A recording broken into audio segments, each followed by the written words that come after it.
Magandang umaga po Kajiko TV.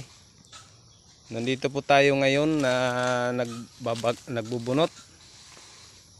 Kasama natin sila mama at papa. Tinutulungan ko po sila magbunot ngayon. Nandito po sila. Tama natin.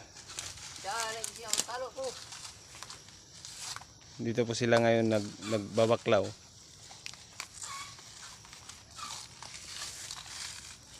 Ilang taon ka na, ma? 48 o 58. 58 na pala si mama. Ikaw pa, ilang taon ka na? 59. 59 na daw si papa. Ilang taon na kayo nagbubunot pa? 20 katuig na. 20 years na daw. Nagbabagol sila papa at saka si mama. Ito po ngayon ang kanilang ginagawa. Ang matatawag po dyan sa ginagamit nila, paklawan po, paklawan. Ayan po. Ganyan po ang proseso sa pagbabalat ng binuungan.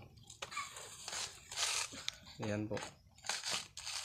20 years old na. At dyan po kumukuha kami ng ulam at saka pagkain. Nandito po kami ngayon sa bundok. Tinutulungan ko po sila magbunot. Ayan po.